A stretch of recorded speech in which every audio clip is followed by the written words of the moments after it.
The students have just 2 weeks using bricks, this concrete and stone to build a memorial honoring the thousands of people who lost their lives on 9/11. Brick by brick, a 9/11 memorial is starting to take shape in East Tulsa. The students are really motivated right now.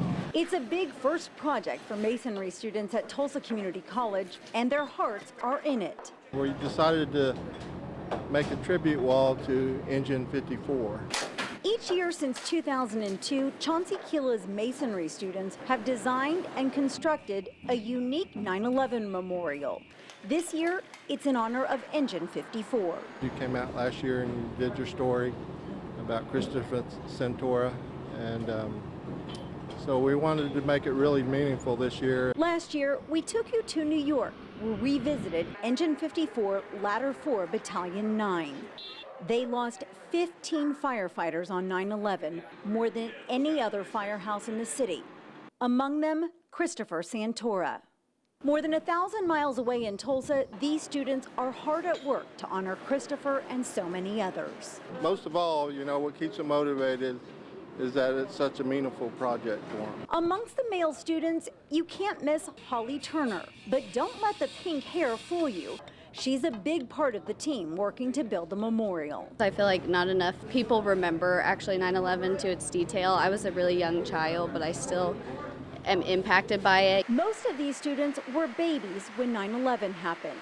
And Chauncey says this project is a life lesson as well as a lesson in masonry. It takes a lot of hours, and a lot of these students have never picked up a trowel before or laid a brick, so that makes it a big challenge for them. Preparing the bricks they need using exact precision.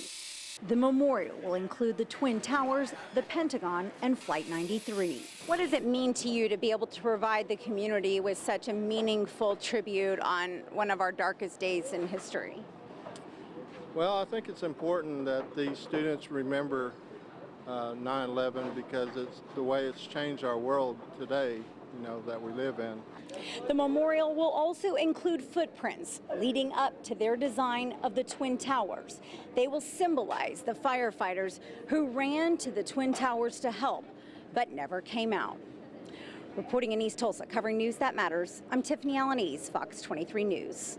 Spots of flames like this were all over Bellstar Canyon Friday morning. We talked to the man who lives in this house. He tells me those flames were just yards from his front door. Just got up and kind of looked, and I was like, that doesn't look right. Kept looking, and when we opened up the back door, we saw it was on fire. It was early Friday morning when Frank Busarelli and his wife realized the wildfire at Bellstar Canyon was very close to their home. Got to about 50 yards from the house, so I called them back and said, you guys need to hustle it up because we're going to be in trouble here. I talked to him just minutes after firefighters arrived.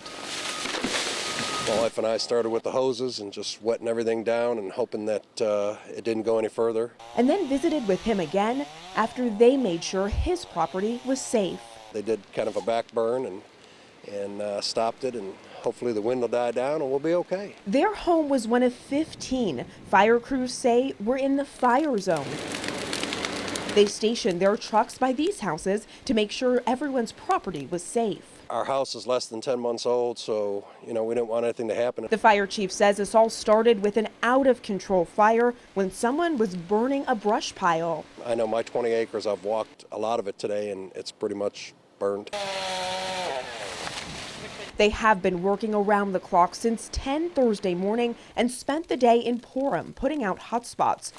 The strong winds early Friday morning hampered their efforts. When it turned, they knew houses could be in danger, and they cut down trees and did some back burning to keep homes and the people inside safe. The fire chief tells me thousands of acres have been burned in this fire. Reporting in Purim, covering news that matters, I'm Naomi Kitt, Fox 23 News.